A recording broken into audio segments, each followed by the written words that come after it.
We are part of the Fired Up Sports Network of shows. Please check out other Fired Up Sports Network podcasts like the P-Lot Pod, Water Cooler Talk, Bell Smashers, Philly Sports Love and Pain, Drunk on Broad, Beer Battered Sports, and the Fired Up Sports Show, which are available on all major podcasting hosting sites and social media. Also, check out Mark Ramos' Roundup on firedupsports.com, which breaks down the happenings going on with all your favorite local teams.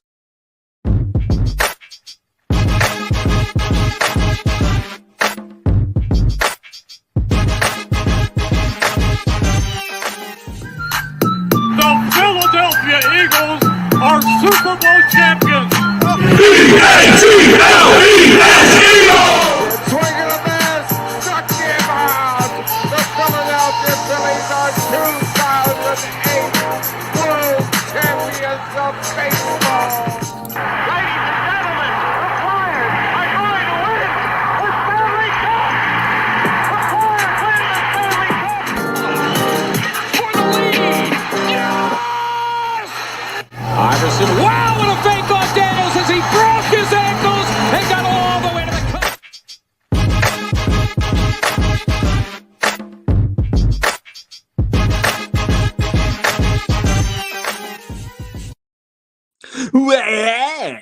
Wow. Well, listen, it wasn't the ass whipping that we thought it might be, but it's a win-ish win. It's a win that felt more like a fucking loss, if I'm being honest. I don't think anybody celebrated.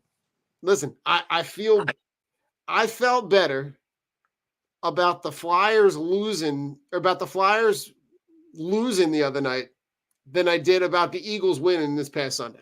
Oh man, just so many concerns. So many concerns. On so many levels. Welcome in. It's episode 237, and we're going to talk about the Eagles, and it's going to go in a bunch of different directions. I can guarantee you that. You're Cooper, probably welcome to the league, bud. Oh Welcome God! to the league. Am I right? Huh? Listen, Let's talk about the fun, good stuff. Wait. Cooper. Kid menace. I love it. He's fucking quick. He's athletic. He's scary. Ooh, man, him at nickel. Ooh, Lord. Nah, he looked great, man. Like, it was awesome to see. 2 sacks.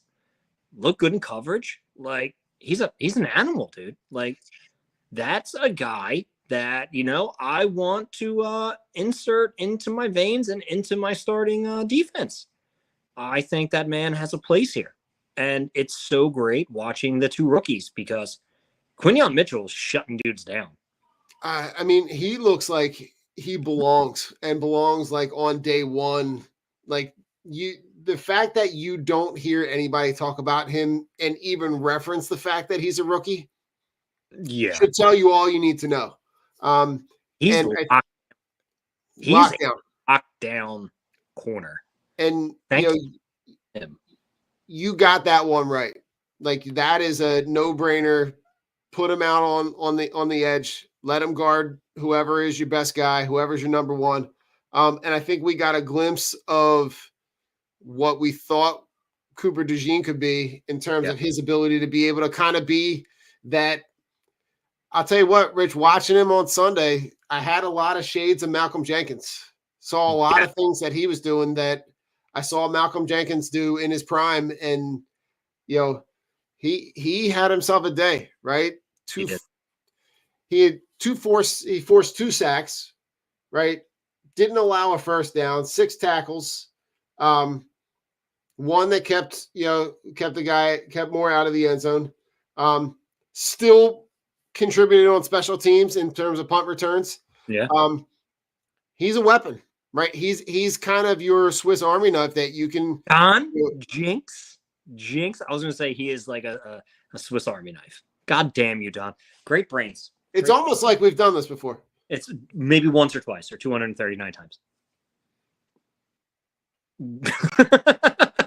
You a little bit. It's the truth, but like there, as much as there was in terms of their concern. In terms of our concerns about this team coming out of this week, there were a couple things to glean in terms of the progression, right? You want to go negative or positive first? I mean, we're riding high, so let's ride high. They didn't turn the ball over. Yeah, that's important. You were able. You're still -6 on the plus minus with the turnover battle, but you didn't turn the ball over. And in a game that was a lot closer than we had anticipated, it being 10 tie going throughout most of the third quarter, you got yourself a win.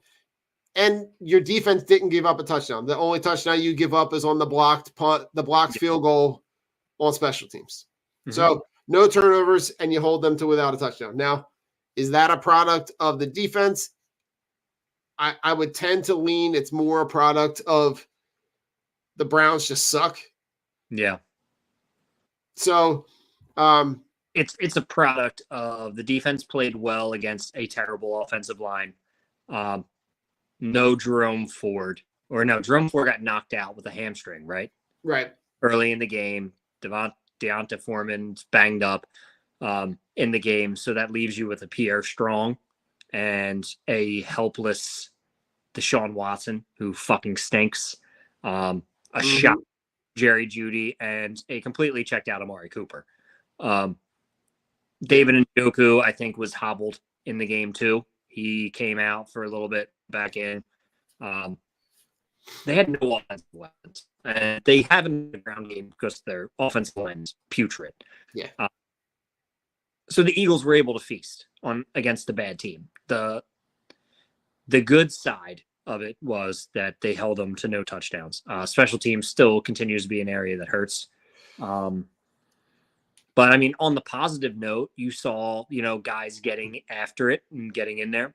Another positive. Brandon Graham, his whole talking shit before the game was absolutely hilarious. If you watch those videos, he is awesome. Old man still has it. Absolutely love that. But yeah, I mean, it's a product of both, right? The defense actually played well against a bad team. Go ahead with more positive. I'm going to give you some Quinnion Mitchell stats. He's a stud. 5 targets, 1 catch, 10 yards, no touchdowns, 1 pass breakup. The passer rating for receivers that he covers throughout the game, 39.6. Yeah, that's ridiculous. Where does it have it ranking in his ranking? It says that his ranking is number 1 on the Eagles. He's number 1 out of all defensive backs on the Eagles. Yeah, I mean, he should. He's probably, I would say he's got to be top 5 in the league. I wouldn't disagree with you. I don't. I mean, against Mike Evans, I think it was 2 catches, 19 yards. And that's Mike Evans. Amari Cooper is not a walk in the park wide receiver. No, and he's also got a case of the drops this year. I'm curious how that translates when he goes to Buffalo and is actually playing with talent, and probably you could argue one of the most talented quarterbacks in the league in Josh Allen. I mean, winning games without having any wide receivers. Yeah, which is absolutely fucking crazy. So yeah, that's going to be interesting to see. But for the Birds, AJ Brown, positive, seeing him back, seeing what he means. That over the shoulder one-handed catch was disgusting. He's gross. Like he is gross, and he is giving you every ounce of everything that he has every time he steps on the field, and he's the closest thing that you're going to see to T.O. that this franchise has seen. And I look at this and go, he's worth every dollar. He's worth every dollar that you pay him because of the dynamics that he brings on the offense and his ability to be able to open up routes for other guys, right? In a minute, I can pull up the clip of Devontae Smith and that route that he runs, that rub route that he runs across the middle and he catches the ball and there's nobody within 40 yards of him. That was the Kellen Moore play. And when we get to the negatives, we'll get to that. Damn it. Devontae Smith is also a stud. The- Positive. Let's look. Jalen Hurts did not turn the ball over. Offensive line played well, even with the loss of Mailata. yeah. I mean, I think those are my takeaways. Saquon is Saquon. Saquon looked great. Saquon had that one run that was just ridiculous, where I just moving guys. I think it was like an 8-yard run where I think he carried like 3 defenders after he broke a tackle. That guy is just ridiculous. If he doesn't go for 275 this Sunday, we riot. We burn the link down. The link will be on fire. Yeah, I mean, Don't go. you're going to win leaning on your stars. Yeah, I mean, and it was good that they were all healthy and they were back because this fucking offense needed them back. I wish that it was cleaner, right? And this we can jump right into the negatives. How do they not have a fucking first quarter touchdown? A first quarter point? It's fucking pathetic. Honestly, it's just pathetic. This is all game planning. It's all coaching. Like, it's all and score a touchdown in the first quarter, God. A point. Not just touchdown. They have not scored in the first quarter. How do you game plan for that? Do you literally say we are going to go fucking 2 3 and outs and then let the Browns hold the ball for fucking 6 minutes? Like, I don't understand their thought process on any of their opening drives because they're all atrocious. They're not good. Like, they come out like it's the last reps of practice, and in the second quarter they go, okay, let's play football. It's so bad. And it's so bad. And here's that first sequence, right? Three plays, 5 yards, 1 minute and 3 seconds. You run the ball on first down with Barkley for 5 yards. You're now 2nd and 5. Shotgun pass to A.J. Brown, incomplete. Shotgun pass short to Dallas Goedert, incomplete. Punt. Like, that's fucking stupid. It's extremely stupid. Like, and this sequence, this same exact sequence happened in the Tampa game. God, it happens every week. Every week. We know what to expect. And that's, I think, the worst part. And I don't even kid when I say the Eagles are borderline unwatchable, that you cannot watch the Eagles until the last 2 minutes of the game because it's either you're going to see something happen or they're winning. Like, they are oh my God, I can't even figure out the words. Fucking fire Sirianni, dude. I'm still on board. He's a fucking moron. It's so bad. And listen, you can't keep starting games 3 and out and only getting your best player involved once, or on the rest of the games 0 times on the first drive. And the fact that at the end of the game, we're going to jump around a bunch, but like the post game where you double down on it and say, we'll get it taken care of, but you haven't. And there's no evidence in these first handful of games where you've played 5 games, and in all 5 games, you're scoreless. Like, that hasn't been done since like the 1940s. You have to actually, like, this is where, like, when I talk to my students and I'm like, all right, like, you have to actually try to get that many questions wrong. Like, you're actually putting in, if you just guessed, you'd probably get more right. You would have got more right. This tells me that we have absolutely no idea what we're doing. And Rich, this is coming off a bye where you got 2 weeks to self-scout, and your best game plan going into that game was to run the ball and then pass. That's it. That's all you got. Like, establish the run and throw off the pass. Hold the ball for more than a goddamn minute. Like, the approach drives me nuts. And listen, my wife is always the barometer. When she goes, Don, why aren't they just running the fucking ball? Like, that's a problem. If my wife, who casually watches sports but could really not give a shit, when she notices, that's a problem. Because if she notices and she doesn't give a shit, Like everybody else in the world knows. And the fact that fans are screaming from behind the bench, Nick, fucking run the ball. And then he goes, turns around and gives them like shit afterward. Like, bro, you were not liked in Philadelphia and you're not making your case better. I read the thing on Reddit when the guy was like, oh, it was just an exchange. And he was saying, that I did it and I did it.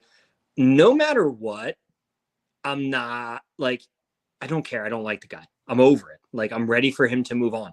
He has shown me absolutely nothing in his tenure with the Eagles and thinks he has. And that's when you're saying, okay, are they going to flip the script and score a first point touchdown? This guy hasn't adjusted anything. He hasn't figured out anything in his tenure when it comes to running the ball.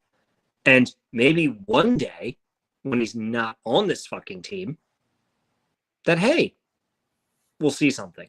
Oh, look, it's Keenan Allen's route tree. Look, so this is the Keenan Allen route tree. And you see that the routes are all over the place, right? They're all across the middle. They're in space. They're literally from sideline to sideline, from hash to hash, across the hash. They are legit everywhere. Rich, this is the route tree from A.J. Brown from yesterday. That's pathetic. You're looking at 1, 2, 3, 4 routes. Now, notice they're all on the left-hand side. Yeah. If he lines up on the left-hand side, he's running a fly route. Yeah. That's it. That's all I need to know because he's not running. There's no evidence that tells me anything else. He didn't run a single route that crossed over a hash at all. The entire game. That, to me, tells me everything I need to know about who is directing this offense. There's no way that you can tell me that Kellen Moore can go from this route tree with a wide receiver who is not as talented as A.J. Brown. And A.J. Brown, the more talented player, gets this. There's no way. No. There's no way that you can convince me that Nick Sirianni doesn't have his hands all over this offense. And it drives me nuts because you really just want him to be like, Nick, just like, Nick, just stand over there. Like, stand over there and, like, smack guys on the shoulder pads and, like, do what you do best, which is talk shit to the other players on the team and get in the official's face and, like, do that. Let Kellen Moore just let him go. Let him do what he's going to do. It's Nick. We all know it is. And that's the problem. Like, we're not dumb and we see it. I wish that I could be like, oh, no, it's Kellen. We know it's not. We know so we're wasting our breath because nothing is going to happen. And it's going to be the downfall of the Eagles. Mm-hmm. They almost lost against the Browns. When you had 2 weeks to prepare. And that team is absolute dog water. They are garbage. How you don't hang up 30 points on them is absolutely atrocious. How you don't have 100 yards on the ground against them with Saquon is absolutely atrocious. You have one of the top wide receiver duos in the league. And you're utilizing them in the worst way. So now teams on paper are going to look at the same shit that we look at. Oh, A.J. Brown's lining up on the left side. What's he running? Fly route, shade of safety over top. Well, that shuts it down. Well, now Jalen's going to make a decision. I'm going to really dread when Jalen's going to have to make a decision and go to his second read because then we're going to be in trouble. And this is the same fucking thing that happened last year. It is. It is legit a repeat of last year. And he has some kind of aversion to the middle of the field. He's so fucking dumb, dude. It's honestly, it's not even part of like good coaching. It's just a part of being fucking dumb. What's up, Adam? Like, it's fire Nick. Yeah. Thank you, Kevin. Agreed. Tell me you're on week 7. We don't know the team. Adam, Agreed. The identity of this team Offense we want to be. should be to run the ball. Like, run the ball. You have the offensive line. I'm not going to lie. It should be 50-50. If we're passing the ball 26 times, we should have 26 rushes. Like, I'm not even kidding. It should be a 50-50 split. It should not be a 75. No. Allergic to it. They're allergic. And I don't know if this is a Jalen thing. I don't know if this is an offensive scheme thing, but whatever it is, it's awful because you had now this is obviously right. We're going into we're going to go into a stretch of games where Goddard's not going to be available again, right? Another season where he's going to miss a whole series of games with an injury. You saw some production from Greg Calcaterra, but that is not going to be a guy that they lean on. He's going to go to be like a distant 5th, 6th option. But you're going to have to figure out a way to get the ball in space because otherwise Saquon Barkley. Say again? I got an idea. Saquon Barkley. Yeah, that guy. Hand him the ball. Bro, a million times. Don? Oh my God, Don. We should call Nick Sirianni. You know, a great way to utilize one of your best players is to dump it off. How many dump offs has Saquon Barkley gotten? Not a lot. Not a lot. Not nearly what you thought you were going to get when you got Kellen Moore to run this offense. And it's right. And this I'm going to read this. This is courtesy of Zach Berman. Right. The Eagles' 2 plays that included play action were the fewest of any game that Kellen Moore has ever called in his career as an offensive coordinator. Because it's not him. There's only been 15 games in his career as an offensive coordinator with 6 or fewer play action passes. Of those 15, Rich, 3 of them have been in the Eagles season this year. This has Nick Sirianni written all over it. And he legit cannot help himself. Bro, we ran Brian Johnson out of town thinking he was a fucking moron. And Washington's offense cannot be stopped. I mean, the combination of him and Cliff Kingsbury looks like it's a they've got their quarterback. We've talked about it the last couple of weeks. They've got their quarterback, and Jaden Daniels is going to be a problem for a while. And like, there's no way to fix this, and that is the hard part. So when things go bad in Week 10, use Dotson more of them. Listen, and Dotson is another. This is not a negative from this game, but the negative from this player is that you look like you got fleeced on this trade because you gave up a 3rd-round pick and 2 7ths for Jahan Dotson, and you can't even get the ball to him. And you can't get the ball to him. 2, the Jets just traded a 3rd-round pick for Devontae Adams. The Eagles gave up more for Jahan Dotson than the Jets gave up for Devontae Adams, and more than the Bills gave up to get Amari Cooper. Yeah, Howie, you're a fucking moron on that one, bud. And Josh and Bryce Huff and that deal, like there's a lot of Howie deals that did not go nearly as good as we thought it might go. Another negative, Rich. Yeah. You lost Mailata goes on the IR, so he's going to miss at least 4 games. You're probably going to slide Fred Johnson in so that you're only switching out 1 position, not 2. You lose Goddard as well. How dramatic is that effect on this team?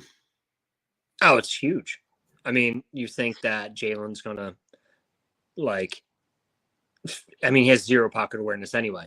And now you take away, arguably one of the top 5 left tackles in the game. I mean, that's a huge game changer. You're going to have to really rely on, your running game to open things up, and getting these guys, into just run blocking before you can really do pass blocking on that blind side. So it's going to be tough. Like, I'm sorry, this week, the Giants have a real tough defense. They played Cincinnati extremely well on Monday night. I watched that game, and I was impressed by the Giants defense. Like, those boys can play. They came out a little bit banged up, but I mean, they have a good pass rush. So it's going to be very difficult on that left side of the line. So, and without Goddard out, now you're going to see more Cal Contreras. You're going to have to put him on the left side to help out with Jackson. Yeah. And it just doesn't. This week is a trap. I think everybody thinks the Eagles are going to win, and I think the Eagles lose. Going up to MetLife, it's not going to be the return to Saquon once, and I don't think it's going to be anybody's fault, but the position that your coaches put you in. Yeah, I mean, and you got anything else from this game you want to talk about? No. I mean, can we go ahead? Don, talk about whatever you want. The way that the coach acts at the end of the game, corny, shows me truly how, and that shows me kind of truly where he is, right? And the stuff that comes out later in the week about him and the players telling Nick to get back to 2022, Nick, and whatever. Like, you do not see any other coach engaging in behavior like that, where, like, if you want to be fired up and you want to get the guys fired up and you want to show them exactly who they are, great. That's great. But, like, you going over and engaging the fans in a conversation, and now it's your own fans, right? It was different when he's walking out of Kansas City when they win and he's talking shit to the Chiefs fans, or it's, he goes back to Indianapolis and talks shit to the Colts fans. Like, that's one thing. But when you're engaging with your own fans and you're engaging with them about the way that you're game planning and the way that you're operating, and then the post-game press conference afterwards with his kids, and then, like, basically going up there expecting to get the attaboy because you won the game, not realizing the context that you had a 1-5 Browns team that has looked horrible all year long, and you let them hang with you for the entire game.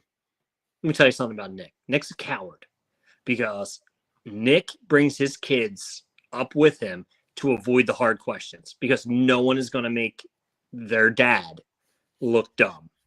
Because, some people have souls when they see kids. They don't want to, make your dad look like a moron. So they're going to save the tough questions because they're not going to embarrass you in front of your children. Right. Nick essentially uses his kids as a bullet shield. They are, and that's a position that you should never put your kids in. Not at all.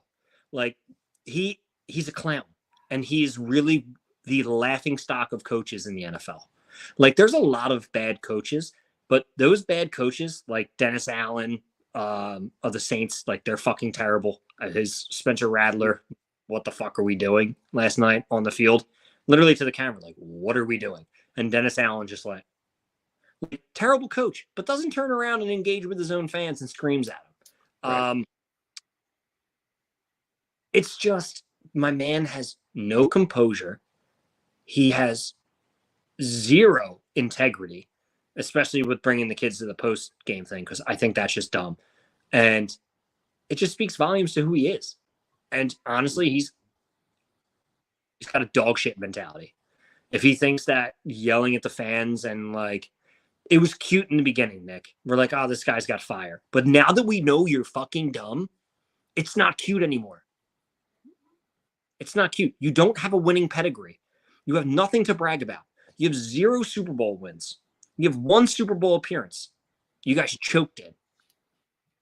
You have nothing to talk about. If Big Red wants to turn around and do it, or Bill Belichick wants to turn around and do it, if Bill Cowher wants to turn around and do it, fucking if Tom Coughlin wants to do it, They can. They got bling. Right. You have nothing. And it makes you look worse when you just beat a 1-5 team. And you beat and you barely beat them. And you barely beat them. Like, and it's so hard because he overshadows this team and things to talk about because of how poor his decision making is. Because it makes me question, is Jalen Hurts actually a bad quarterback, or is it just Nick's offense? Right, makes you think. Right, when Shane Steichen and Jonathan Gannon are running the show, that thing looked like a well-oiled machine. Yeah, it has looked like absolute dumpster fire. it looks like nobody oiled the machine. They just literally, it's like, you know, when they say like don't turn like your pool motor on dry because it'll burn. Yeah. Like that's what Nick is. Nick is like dry running something. What did he tell the Eagles? Keep it shut. He told them that he would be hands off, and he's fucking lying. And he's not. He's more, I would argue, Rich, he's more hands on. He's more hands on than ever. And he's basically like, well, whatever. Just like whatever. If they're gonna fire me, they're gonna fire me. It's whatever. Like I just. Even the fantasy football podcast that I listen to, they literally are talking about, well, don't understand how Nick Sirianni's not fired yet. And it's like, wow, you guys aren't even fans of the team, and you realize how bad he is. I'm like, so this is reaching like national people? Like this is reaching nationally for like guys who are like, yeah, I'm a Denver fan. Well, I'm a Chicago fan. Well, I'm an Arizona fan. It's like, but yeah, Nick Sirianni's an idiot. Why is Philadelphia keeping him? Well, like, how about Damian Woody on national TV calling him a clown? Like you got to imagine, right? That conversation with Jeffrey Lurie was probably a really uncomfortable spot. Because he essentially walked out that Monday press conference with his tail between his legs and apologized. But you should realize that you are the coach of this team and you need to lead in a certain way. But he just does. He's Harry High School, right? With the stories. Like he's the guy in high school who is when he's 57. Still talking about the play on at homecoming junior year. Yeah.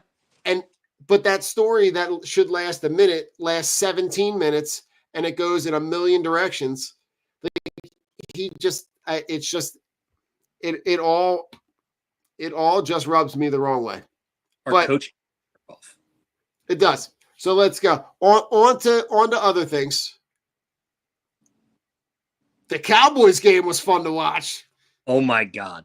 And it was on Jerry Boy's birthday. Jerry Jones, happy 82nd birthday to Jerry Jones. The 47 burger. The Lions hang 47 on the Cowboys at home. Their last 4 games at home have been atrocious. Absolutely awful. You were talking about that can't figure it out. They have 0 running game. Dak can't get the ball to CeeDee Lamb. And their defense is putrid. So bad. Diggs back, right? And they had Bland back, didn't they? Mm-hmm. Oh, their Pro Bowl corners got fucking torched. Yeah, Detroit's tough. Detroit is the truth. They're probably going to be the number 1 seed. But, bro, got 2 all-pro corners, which we both know they're dog shit. Yeah. They got thumped. I mean, that game was ugly from the jump. They just boat raced them and Dallas is never in the game. He couldn't even get a garbage time touchdown. It's the truth, man. What did I see? All right. I'm going to put this up on the screen. You ready for this? This is a new cologne. It's the Dak Prescott cologne called INT. For those nights when you don't want to score. I mean, like, just it was great. But prime example, you have a team that sees the opportunity to step on someone's neck, and they do. They are a great elite team on both sides of the ball, and they saw a wounded Dallas team, and they gave them an ass whooping from start to finish and basically said, you are not in the same class as us. Have fun doing whatever you're doing, but we are not the same thing. No, Detroit is loaded to the T. I mean, it sucks that Aiden Hutchinson broke his leg. That was awful, man. It's like when an MMA guy blocks your kick, and that's exactly what happened. It literally just like snapped it on his teammate's shin. Like, what a freak accident! Like, that is just, it was nasty. It was gnarly. Prayers up for him. That sucks. It's just terrible because you guys whooped the fuck out of the Cowboys, and it was great. I love Dan Quinn. Inject that dude into my veins. Inject that guy. You talking about Dan Campbell? Dan Campbell. Sorry, fuck Dan Quinn. I don't like him, but he's having a great year with Washington. But yeah, Dan Campbell. I think it's what happened to play on the 0-16 Lions team that you're like, we will never be this bad again. Yeah, and yeah, I mean, that's the guy who's literally was on a 0-win team. Like, that's the guy that I want coaching me because he ain't gonna want me to play like that. He wants me to be better. He died for the Lions so they could walk again. Wow. Okay. I really would love to see them win the Super Bowl. I'm not going to lie. I think that would be great. It would be a great story. Especially they're one of the teams that has never been to the Super Bowl. And they're going to have as good an opportunity as anyone to be able to, they're right now they look like they are, even though they're 4-1, the Vikings are 5-0. They look like they are clearly far and away that they are you're going to have 3 teams coming out of the NFC North. You are. And it's going to be a battle for that last spot between Green Bay and the Bears. Mm-hmm. That division is going to be tough for years. And they're gonna end up sussing each other out. They're gonna play. So a lot of that separation. They haven't played a lot of interdivision games yet, so a lot of that will get sussed out when they start playing each other, right? And it starts this week with the Lions and the Vikings. I'm really, really excited to be able to see the Lions offense and the Vikings defense because Brian Flores has. We've talked about it, and that he's got that defense firing on all cylinders. Did you see what happened for next week's game? Oh, I was just about to say that. We got flagged. Ow. Pick the right Dan. I'm trying. Boss lady, I'm trying. Listen, this is live. There's so many Dans. Boss lady's live. She's here. Listen, the Eagles week 8 matchup against the Bengals was flexed to a 1 p.m. start. They essentially got the demotion because the Bears-Commanders game got flexed into the primetime spot because you're going to see 2 rookie quarterbacks that are playing really, really well. The Caleb Williams stuff didn't look great early. It's starting to kind of look a little bit better now. Jaden Daniels looks nothing short of incredible. As advertised. It turns out Terry McLaurin just needed somebody to throw him the ball who was actually competent. And not just like a trash statue of a quarterback. Yeah. It's pretty crazy. It's like and we were supposed to be CBS's game of the week. Like, we were supposed to be the game of the week on CBS. And they were like, fuck you guys. We thought the Bengals would be better. We thought you guys would be better. We're going to flex you down so we can highlight the rookies, which I'm all for. I would rather that be the game of the week. Like, yeah, I'd much rather put the Eagles and the red zone on for 1 o'clock. And then I want to watch those two. I want to watch those 2 dudes go at it. Right? I remember Jaden Daniels or Caleb Williams was a guy I wanted to keep my eye on, and the progress of seeing him kind of get his feet wet with this offense, it's looked better. It's not. He's not where I think Jaden Daniels is right now, but I also think Jaden Daniels is in a better spot with Cliff Kingsbury. Now Cliff Kingsbury could be there for this year. Because if he runs this offense the way that it continues to run, he's going to line himself up for a head coaching job. There's not going to be any good head coaching jobs, though. There's not, but he's looking. I mean, I'm sure that he's probably itching to get back in, and and every young offensive guy gets another shot. I just don't think this is the year, because if you're looking at like teams like people who are going to be fired, it's like, can you really turn it around in Jacksonville with Trevor Lawrence? Because Doug's probably going to get fired. It's not Doug's fault. I think that team is just bad.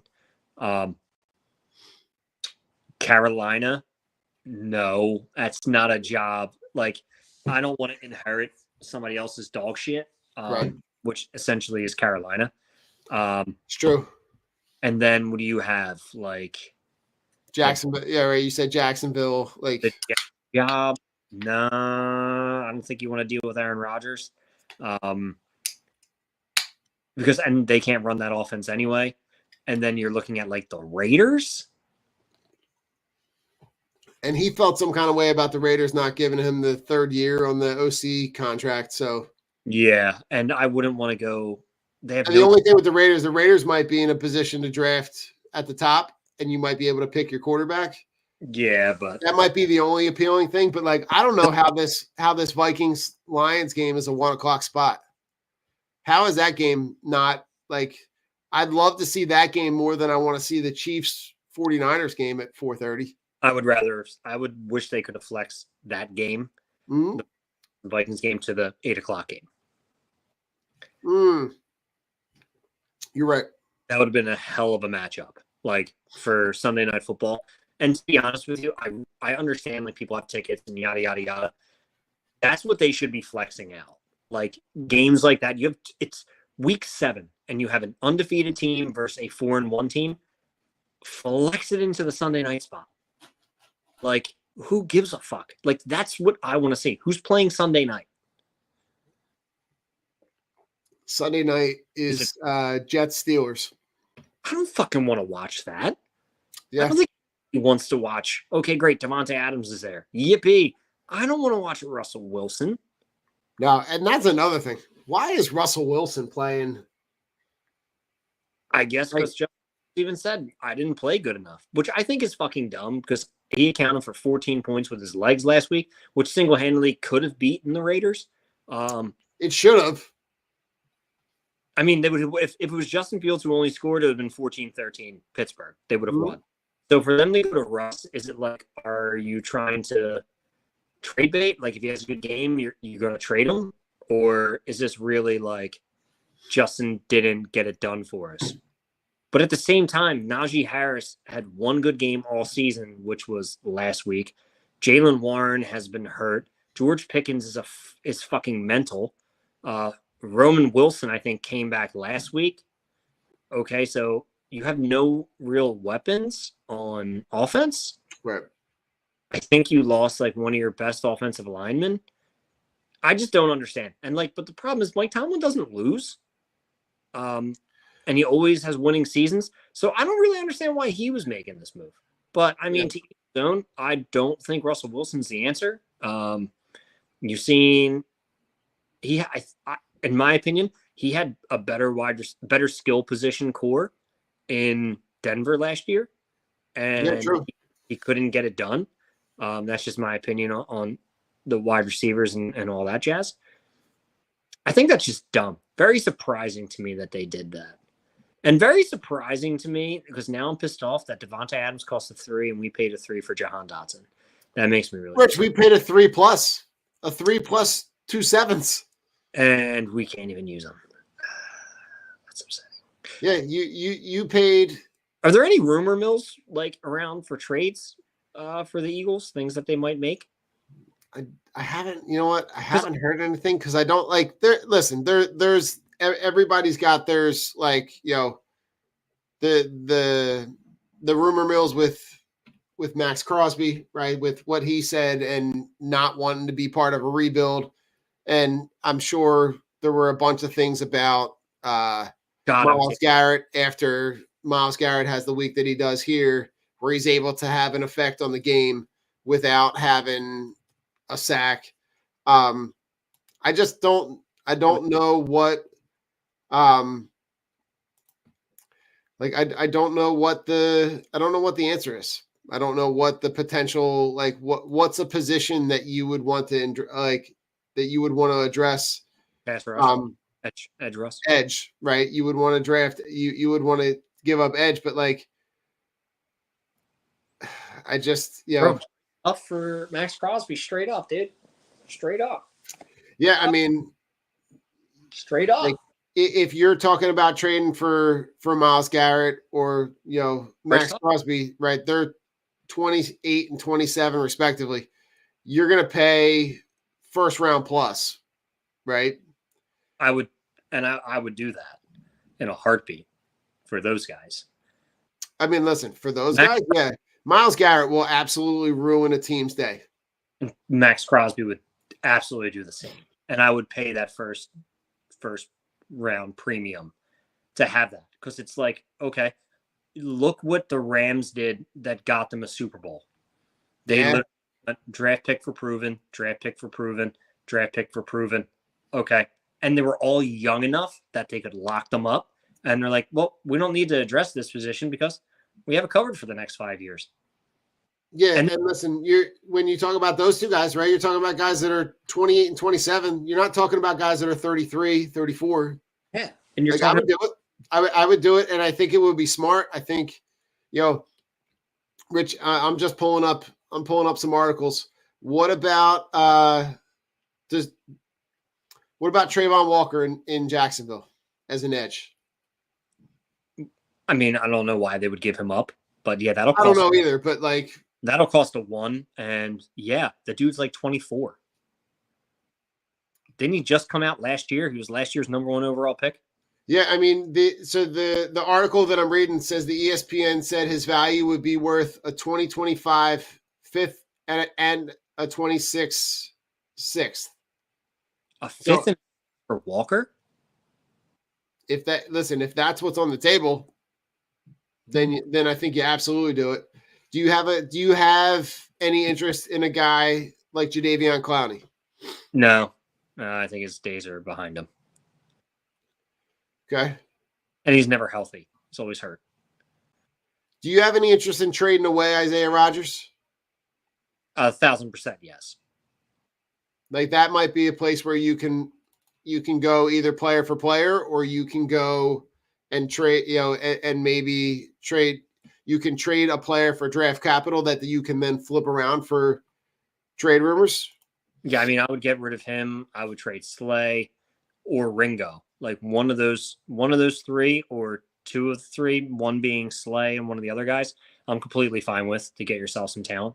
Because you know what you have in Quinion, you know what you have in Cooper, and you know what you have in either Ringo or whatchamacallit. And then you still have depth behind it.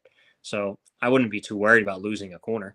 I wouldn't be too worried about losing a corner. I wouldn't be too worried. You could pick and prod what defensive end, what linebacker. Fuck it. I don't care. Take it. Which one of my picks do you want? Give me Max Crosby. Give me fucking Myles Garrett. Give me somebody who can make a fucking quarterback pay. Like, Rich, do you have any interest in the? I know the off-field stuff with this guy is not fun, but with Von Miller, you have any interest in Von Miller? No, I don't need a guy who's going to be suspended, and he really wasn't doing shit with Buffalo. And again, he's just a pass rush specialist. So how much you're going to bring him in, like he's going to play how many snaps a game? True. Like, that's not a guy I want. I want a Max Crosby, a guy who doesn't come off the field. A Myles Garrett, a guy who doesn't come off the field. Right. A guy that's again. We have too many. Our whole fucking defensive line is situational. None of those guys can fucking play the whole time. And it's frustrating. Like, I need a high motor energy guy, never gives up on the play, and we'll do it. Let's put Russell Fields in this time and alternate both quarterback and wide receiver. I mean, it wouldn't be too bad of an idea, Adam, because they need they're desperate for a number 2. Yeah. Yeah, I mean, there has to be something out there that wants one of our cornerbacks or something that we have. Like, there has to be something. Because I honestly, dude, we played so. I don't even want to say, like, our defense played well against the Browns, but our offense was still we were only managed to score the 20 points. Mhm. Like, if you're beating, and we, like I said last week, we play down to our competition. If we go into any game and do that against a good team, we're going to lose. Yeah, I agree. So on that note, Rich, let's touch on, before we jump out of here, let's touch on the Giants game this week, right? They're going up to the Meadowlands. Yeah. You're going to see a Giants team on offense that, is kind of filling in the running back position by committee with Devin Singletary and Tyrone Tracy Jr. You're going to get Malik Neighbors back. Yep. I'm curious, that's the matchup that I'm most excited to watch, is to watch Malik Neighbors go up with Quinion Mitchell and look at two young guys and just watch two young guys that are going to battle it out for the next decade. Yeah, it's going to be awesome. It's going to be fun. But their offensive line, right? They're starting. They're having a lot of injuries at the tackle position, so your edge guys are going to have an opportunity to be able to take advantage of it. I think this is where you got to let Daniel Jones be Daniel Jones, and you got to let him make mistakes. I heard this, and I'm going to try what. All right, so give me your thoughts on that, because I'm going to look up the stat before I butcher it. I mean, Eagles should win 24 to 13.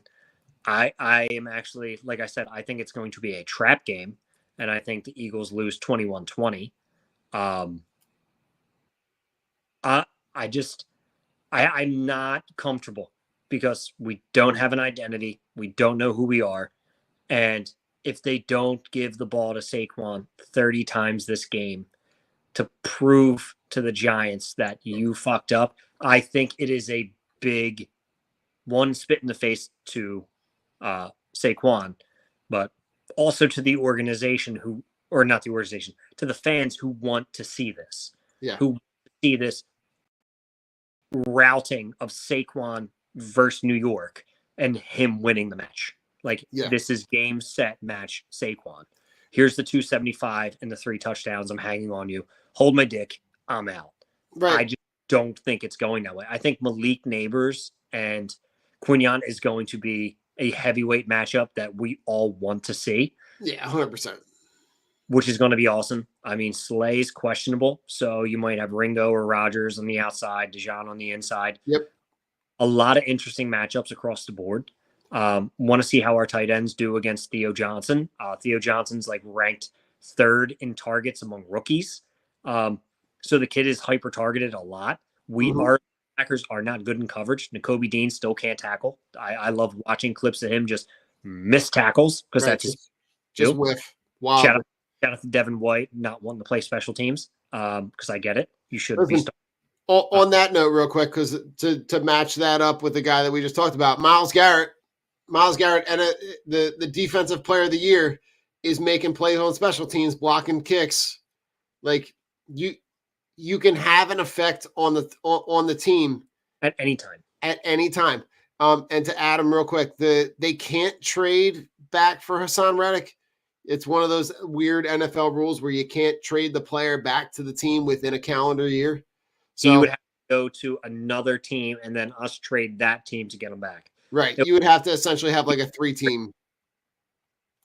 Eagles, he gets traded to Carolina, and then Carolina trades him to the Eagles or something. But it's I don't see that homecoming being a thing. No, not at all. But I think there's a lot. There's a lot that you can lean on. You are going to win games with the talent, and you are going to win them in the reason that they have won the 3 games that they have won are in spite of the coaching.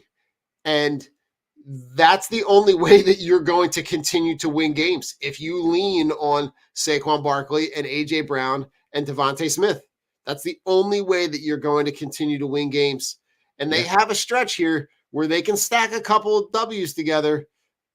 And, and then you put yourself at 5-3, 6-2, and you can start this division is going to come down to between you and the Commanders. Mhm. And you're going to need to be able to execute. And the more that they keep this offense simple and just give it to their stars and let their stars make plays, the better off they're going to be. Rich, here's my second question to you. Does Daniel Jones throw a touchdown?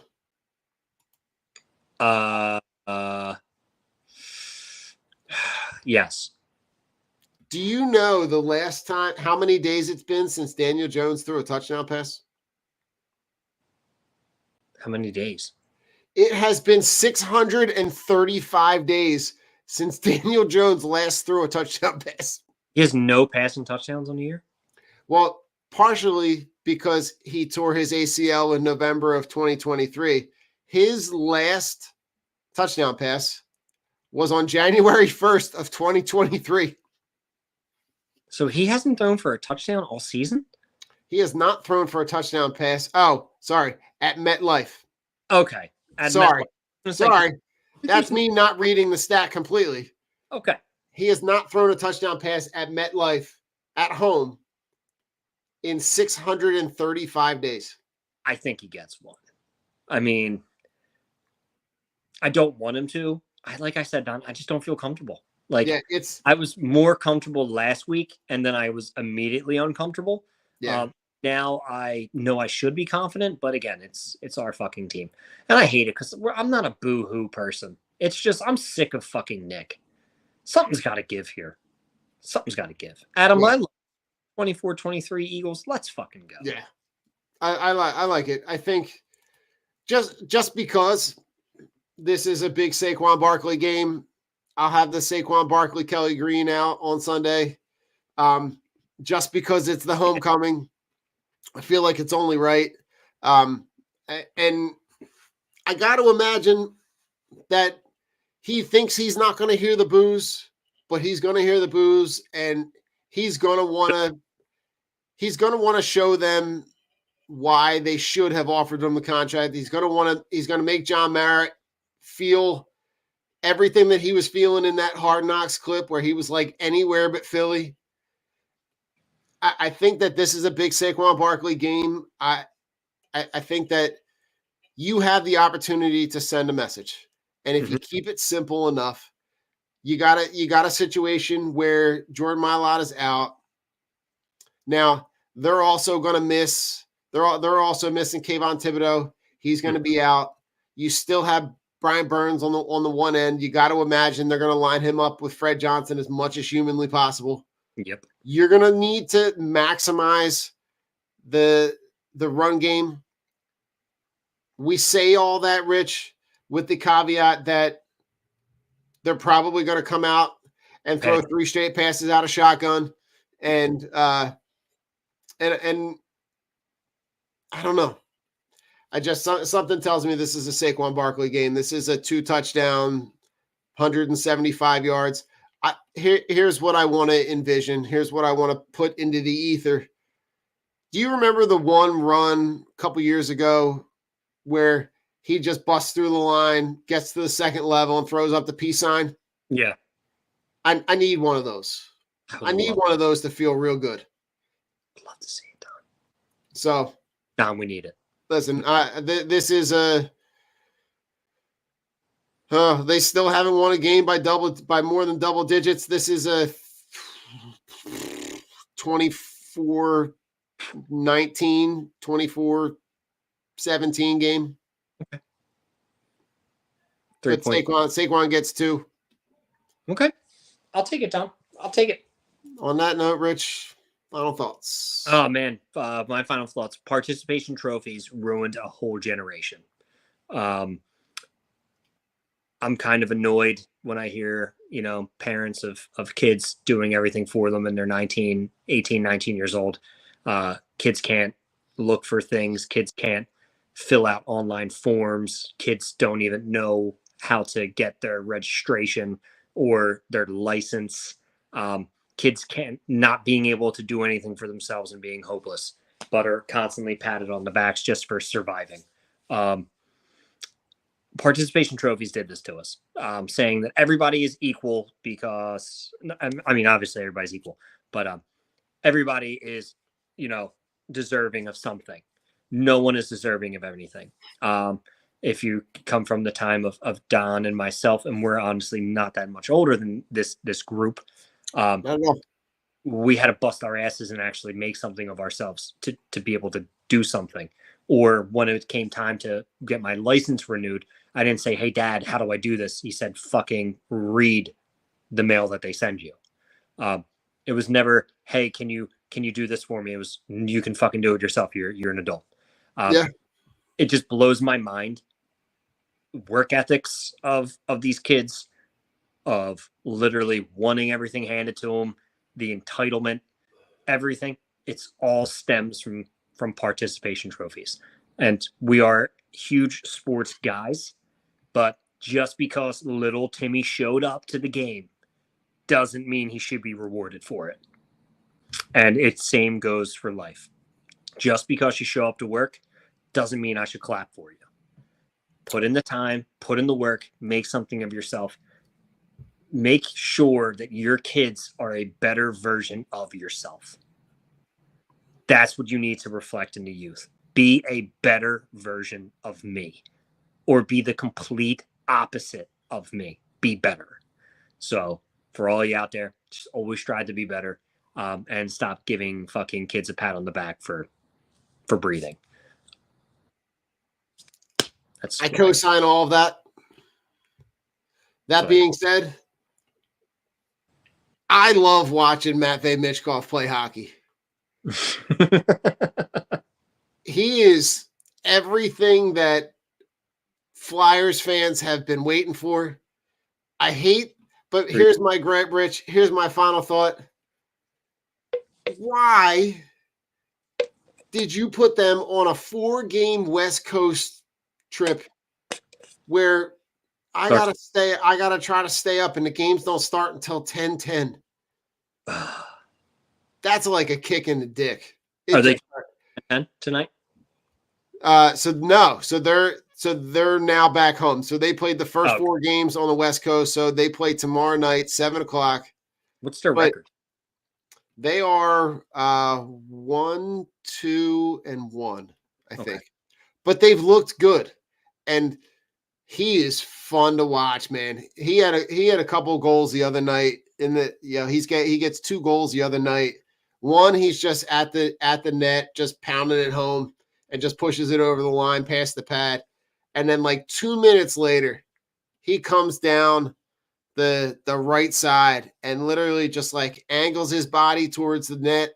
He's like 2 feet away from the goal line, that goal line extended that goes all the way to the boards, and just snipes one like top shelf. And it was like a one-time, it was like barely on the stick. It was like, that's the dude we've been waiting for. We've been waiting. And the cool thing is that like, he's not even the youngest guy on the team. They got another guy that they drafted this year who's 17. He should be in his senior year in high school, and he's holding his own. It's just the blend of the youth and the experience. It's just fun to watch, man. Nice. And I watch them without any expectations of anything at all, because they're not at the level where we're at with the Sixers, where we're like, show me in the playoffs. They're not at the level with the Phillies, same thing, show me in the playoffs. And they're certainly not at the level where we're at with the Eagles with the frustration levels. They're literally it's just fun. I turn it on. There's no reasonable expectation other than I want to see stuff that's exciting. And now I'm seeing stuff that's exciting. Nice. So I'm in. I'm dialed in. I love watching the Flyers. It's good to have that back, because that franchise was down and out for a while. Yeah. I'm going to have to start. If you say it's exciting, my friends were telling me, they're like, dude, it's like, because I'm like, I'm not a hockey guy. And it's not because I'm a hockey guy. I like the sport. It's just the Flyers haven't been good in a while, and I'm just sick of disappointment. So I couldn't watch them for a long time. But like, I used to watch them with my dad all the time. Yeah. any Philly sports. And my buddies are like, dude, you got to watch it. It's like fucking when Bryce Harper came into baseball. Like, that's what it meant. Like, Yeah. I mean, So that's what that's where he is. Like he's 19. He's the favorite to win the Rookie of the Year. He's in a position to really cement himself as like the face of this franchise for the next however many years. that's awesome. So tune in tomorrow. So they play tomorrow night at 7. Nice. I'll put it on. Put it on. Throw it on there. Throw it on the tube. What the friends over in the pond say. Throw it on the tube. Throw it on the telly. On the telly. Are you all watch the telly? Well, I'm Rich, and that's Don. And you stuck around, you fucked around, you found out.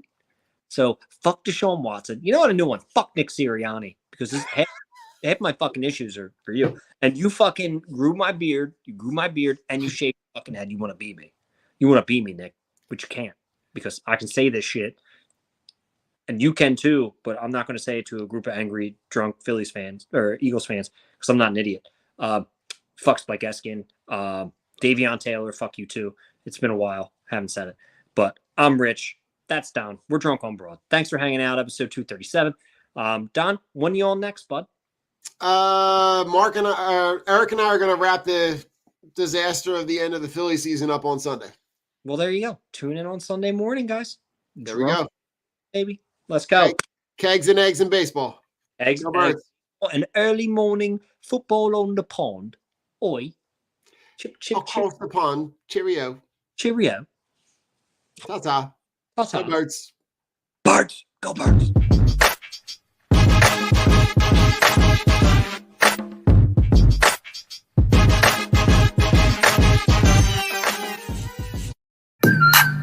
The Philadelphia Eagles are Super Bowl champions. Eagles!